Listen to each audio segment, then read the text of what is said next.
Өткен ресми апта әдеттегіден қысқа болды, бірақ сол күндері қабылданған шешімдер алдағы күндерге артылған жүк әлі біраз уақыт бойы жүзеге асырылмақ. Біз облыстың жаңа әкімі Қайрат Қожамжаровтың іске кіріскеннен бастап, оның көптеген аудандарға іс-сапарларының куәсі болдық. Олар көбінесе танысу мақсатында болды.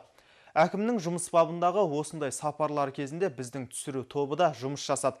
Қазақстан Көкшетау телеарнасының тілшілері сіздерге әкімнің қандай мәселелерге баса назар аударғанын, қандай бастамаларға ризашылық білдіргенін жеткізіп отырды. Әрине, аудандарда алдан шыққан көріністер әртүрлі. Жүздеген мекемелерге бас сұққан әкім бірнеше жерде нақты тапсырмалар берді. Ол көлденең қойылған мәселелер жуық арада оң шешімдерін табуы тиіс.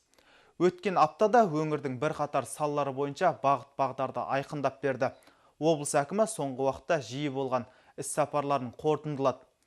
Аудандардағы түйткілді мәселелерді айта келе Қайрат Қожамжаров өзінің орынбасарлары, аудан әкімдері, облыстық басқармалар мен мекемелер басшыларына міндеттер жүктеді.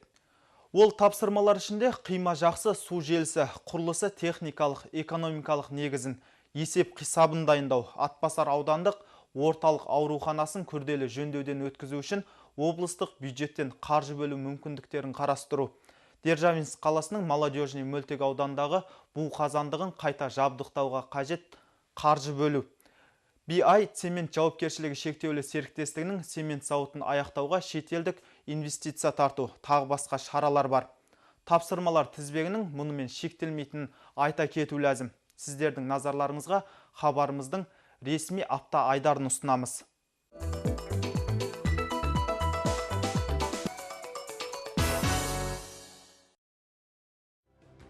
Облыстық әкімдікте кезекті аппарат кеңесі болып, облыс әкімі аудандарға жасаған жұмыс сапарын қорытындылады. Өңірлерде оң істермен қатар түйінді мәселелерді жеткілікті.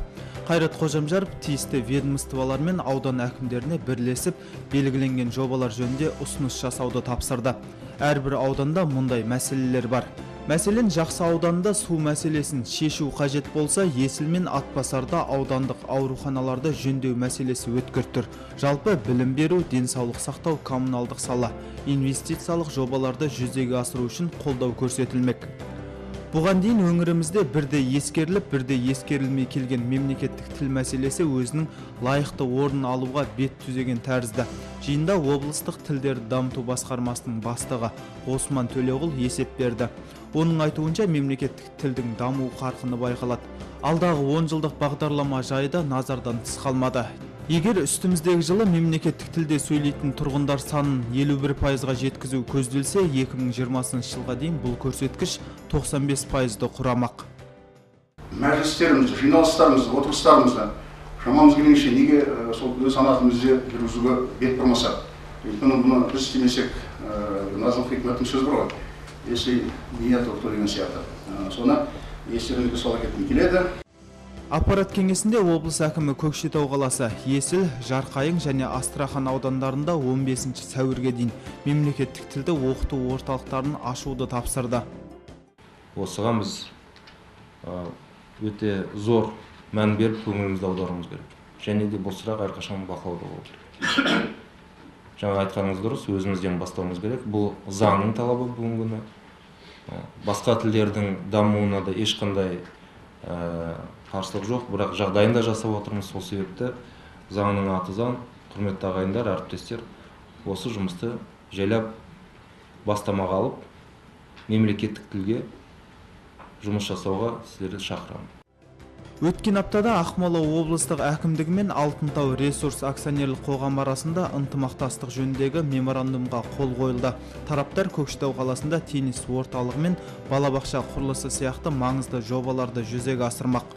Көкшетау қаласында салынатын жаңа бөбекжайға Алтынтау ресурс акционерлік қоғамы 416 миллион теңге бөлуді жоспарлап отыр. Демеушілік көмек балабақшаның құрылыс, монтаж және абаттандыру жұмыстарына жұмсалады. Ол Василков мөлтек ауданында салынбақ. Биылғы жылдың бірінші жарты жылдығында облыстық бюджеттен теннис орталығын салуға қажетті қаржы бөлінетін болады. Оның 350 миллион теңгесін Алтынтау ресурс акционерлік қоғамы өз мойнына алып отыр. Аталмыш нысан биылғы жылдың 30 қарашасына дейін пайдалануға берілмек. Для нас это большая... Бұл біз үшін өте ерекше құрмет. Өз облысымызға керекті нысанды салу және сол арқылы тұрғындар қажетін өтейтіндігімізге қуаныштымыз. Қайрат Қожамжаров өткен аптада Зеренді ауданында да болды. Ол әуелі сыйымдылығы 1000 тонналық көкөніс сақтау қоймасының жұмысымен танысты. Бұл нысан Садовое поселкесінде орналасқан. Кәсіпорында Есіл әлеуметтік кәсіпкерлік корпорациясы және Көкше құлагер жауапкершілігі шектеулі серіктестігі бірлесіп ашқан. Құны 409 миллион теңгелік нысанда жылына 2000 тонна өнім сақталады. Қазір қоймада 555 тонна сәбіз, 278 тонна картоп бар. Ол жекеменшік және мемлекеттік әріптестік арқылы сатып алынған өнім. Облыс әкімі осы жерде қойма жетекшісінің ісін сынға алды. Өйткені кәсіпкер тек өзіне тиесілі өнімді облыстың сауда нүктелеріне саудалаған, ал мемлекеттік үлестегісін мүлдем өткізбеген. Тағы бір жайт, мемлекет өнімді сақтаған үшін кәсіпорынға миллиондаған қаржы төлейді. Вот сейчас, допустим, на базарах сколько стоит морковь? Қазір базарда сәбіздің бір келісі 45 теңге. Ал біздің мақсат оны 40 теңгеден асырмау, тіпті 35 теңгеден сатылатын жағдайға жеткізу. Сіздер өнімді сақтауға алып, өз үлестеріңізді сатып жібергенсіздер. Мемлекетке тиісті өнім сол қалпында тұр.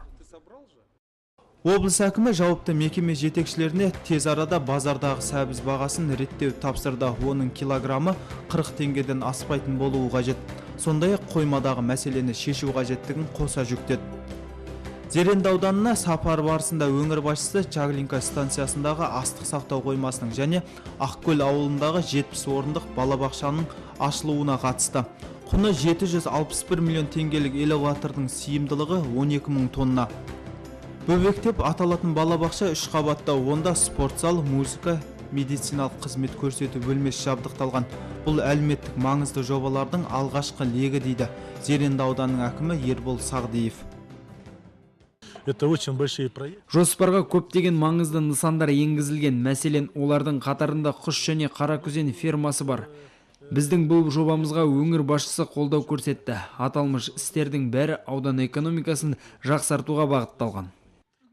Экономиканың өсуі әлеуеттің деңгейін анықтайды, ал оған жаңа нысандарды пайдалануға беру арқылы қол жеткіземіз. Ердәулет Байдуллаев, Самал Жүсіпов, Нұрлан Қажымұратов, Данияр Жұмағұлов, апта.